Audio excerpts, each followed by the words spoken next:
Welcome दोस्तों। हमें एक फ्रेंड ने पूछा था, एयर कंडीशनर है, कूलिंग बहुत स्लो करता है। नया लाया गया था तो वो टाइम में रूम को आधा घंटा में ही पूरा चिल करता था, ठंडा कर देता था। बट पुराना होने के बाद एसी जो है रूम को ठंडा देर से करता है। 1 से 1.5 घंटा 2 घंटा लग जाता है रूम को ठंडा करने में। तो ये वीडियो में इसका प्रॉब्लम का सलूशन जानेंगे। मेन इंपॉर्टेंट 5 कुछ रीजन जानेंगे। इंपॉर्टेंट क्या क्या रीजन 5 है जिसके वजह से कूलिंग बहुत कम हो जाता है, परफॉर्मेंस कम हो जाता है एयर कंडीशनर का। अगर आपको मालूम है तो वीडियो को स्किप कर सकते हैं, नहीं मालूम है तो आप पूरा वीडियो देखें, आपको फुल इंफॉर्मेशन मिलने वाला है। वीडियो अच्छा लगे तो लाइक कर सकते हैं, नहीं तो आप डिसलाइक कर सकते हैं। आप देख रहे हैं ASR service centre. Service centre में आपका स्वागत है। मैं हूं मरजीत फ्रॉम उत्तर प्रदेश गोरखपुर से। एयर कंडीशनर नॉर्मली देखने में सब कुछ सही वर्क करता है, कंप्रेसर चलता है, फैन चलता है, मोटर, एसी, इंडोर आउटडोर सब चलता है। कुछ टेक्निकल व्यू से देखा जाए तो ये इतना इनफ नहीं है कूलिंग करने के लिए। कूलिंग करने के लिए मशीन में सभी इंटरनली पार्ट जो रहता है सही तरीके से वर्क करना चाहिए। इंटरनली तरीके से मीन्स क्या हो सकता है, सबसे पहले हमें चेक करना चाहिए क्या क्या रीजन होता है, हम समझ लेते हैं, इसका सोल्यूशन समझेंगे। रूम में अगर कूलिंग कम कर रहा है, सबसे फर्स्ट आ जाता है इसमें एयर फिल्टर ब्लॉक होना। इंडोर में जो रहता है उसका एयर फिल्टर जो लगा रहता है कई बार उसका ब्लॉक हो जाता है, जिसकी वजह से क्या होता है, हवा जो है प्रॉपर सर्कुलेशन नहीं हो पाता है।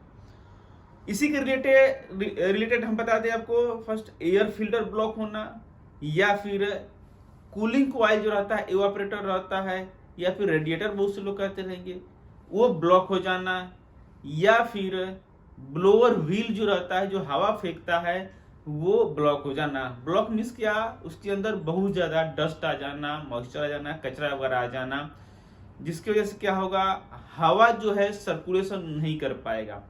जब हवा जो है खींचेगा फास्ट, जब खींचेगा नहीं तो आगे थ्रो नहीं करेगा, जब थ्रो नहीं करेगा आगे तो रूम में जो है सभी जगह तक दूर तक नहीं जाएगा, जिसके वजह से कूलिंग बहुत स्लो रूम में होगा, जल्दी कूलिंग नहीं इफेक्ट होगा। तो मेन इंपॉर्टेंट चीज है इंडोर आपका प्रॉपर सर्विस होना चाहिए। बहुत से लोग पैसा बचाने के चक्कर में नॉर्मली क्या करते हैं, फिल्टर निकाल करके खुद से साफ कर लेते हैं और लगा देते हैं, फिर बाद में बोलते हैं कूलिंग नहीं होता है। तो उनको कुछ टेक्निकल चीजें इस तरह से नहीं मालूम रहता है जो नॉर्मल फिल्टर से ही नहीं होता है। फिल्टर आपने साफ कर दिया बट उसके अंदर जो इवापोरेटर रहता है, फिन्स रहता है, उसके ऊपर कचरा फंस जाता है, या फिर बहुत से लोग स्मार्ट रहते हैं उसको ऊपर से ब्रश से साफ कर देते हैं। उसका ब्रश से साफ करने के बाद होता क्या है, उस कचरा जो रहता है, डस्ट रहता है, जो भी उसके अंदर फंस जाता है, जो उसके फिन्स रहते हैं फिन्स के अंदर फंस जाता है, जो में दिखते नहीं है, और वो ब्लॉक हो जाता है, जिसकी वजह से एयर सर्कुलेशन प्रॉपर नहीं हो पाता है। या फिर उसके अंदर जो हवा फेंकता है, फैन ब्लोअर जो रहता है, ब्लोअर व्हील, उसके अंदर जो फिन्स रहता है बहुत ज्यादा मट्टी आ जाता है, डस्ट आ जाता है, जिसकी वजह से वो फिन्स जो है ब्लॉक हो जाता है, हवा जो है सही सर्कुलेट नहीं कर पाता है, नहीं बना पाता है, जिसकी वजह से जब हवा सही सर्कुलेट नहीं कर पाएगा, जब खींच नहीं पाएगा तो थ्रो भी नहीं करेगा, फेंकेगा भी नहीं रूम में, तो सभी तक दूर तक नहीं जाएगा और कूलिंग इफेक्ट फास्ट नहीं होगा। आपका कंप्रेसर गैस सब कुछ रहते हुए भी नहीं करेगा। तो ये चीजें प्रॉपर आप जरूर केयर करें, ध्यान दें। आप फिल्टर साफ करते समय फिन्स इवापोरेटर देख लें, वो क्लियर होना चाहिए। उसके अंदर जो ब्लोअर रहता है अंदर देखेंगे, ड्रेन के नीचे जो ग्रिल के नीचे अंदर देखेंगे वो क्लीन साफ सुथरा होना चाहिए। अगर नहीं है तो इसे आप प्रोफेशनल टेक्नीशियन को हायर करके बुला करके इसे सर्विस कराएं, बेटर रहेगा। या फिर आप कौन से एरिया में रहते हैं, कहाँ पे हैं, वो आप अपना लोकल एड्रेस और कॉन्टेक्ट नंबर डाल सकते रहेंगे, जिससे हमारे पास जो भी टेक्नीशियन स्पेशलिस्ट रहेंगे आपसे कांटेक्ट करा देंगे, आपका प्रॉब्लम सोल्यूशन हो जाएगा। मेन ये चीज हो गया है। उसके बाद ज्यादातर हमें देखने को मिलता है रूम का साइज, या तो फिर जो भी नया लगाते हैं वो मेजर करके ही लगाते हैं, बट उसमें एक्सेस हीट लोड बढ़ जाता है। हीट लोड बढ़े तो जैसे कि विंडोज हो गए या फिर दरवाजे हो गए, खिड़की वगैरह जो भी हैं, इसमें कहीं ना कहीं माइनर जो लीक हो रहा है, जो बाहर का हीट है, बाहर का गर्म हवा है, अंदर आ रहा है, जिसके वजह से एसी प्रॉपर कूलिंग मेंटेन नहीं कर पा रहा है, फास्ट नहीं कर पा रहा है।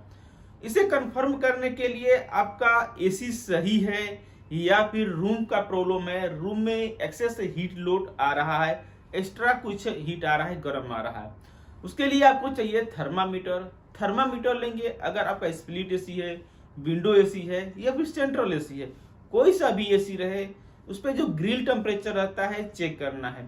ग्रिल टेम्परेचर आप चेक करेंगे तो नॉर्मली आपका 8, 5, 8 या फिर नॉर्मली 12 से जितना टेम्परेचर डाउन हो सकता रहेगा उतना मच बेटर रहेगा।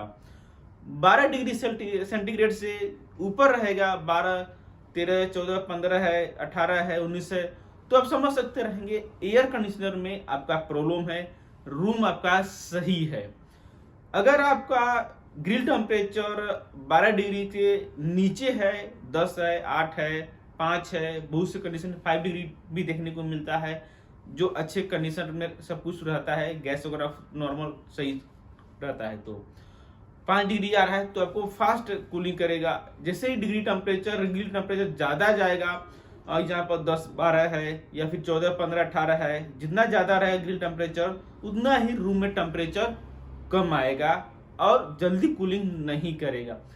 आप थर्मामीटर की मदद से ये चीज़ श्योर कर सकते रहेंगे कन्फर्म आपका ग्रिल एसी में प्रॉब्लम है या फिर विंडोज में, या फिर गर्म बाहर एक्सेस हीट जो है रूम में आ रहा है। इस तरह से श्योर कर सकते रहेंगे।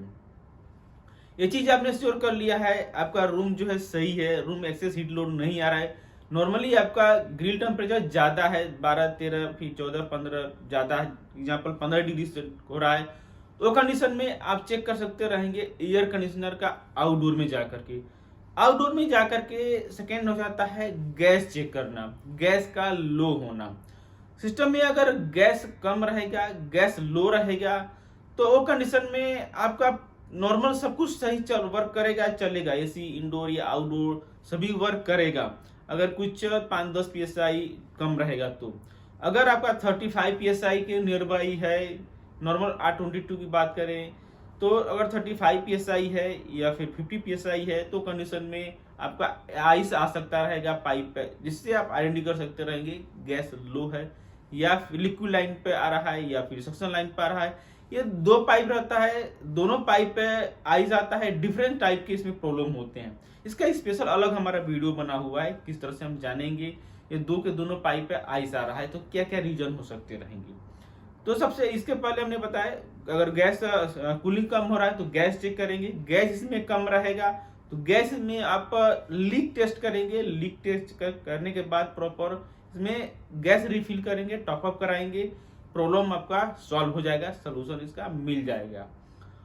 उसके बाद आता है गैस सही है, गैस भी फुल है, शो कर रहा है और फिर भी कूलिंग ग्रिल टेम्परेचर जो है उसका डाउन नहीं हो रहा है, कम नहीं हो रहा है, तो कंडीशन में आपका कंप्रेसर का पंपिंग फेलियर हो सकता रहेगा।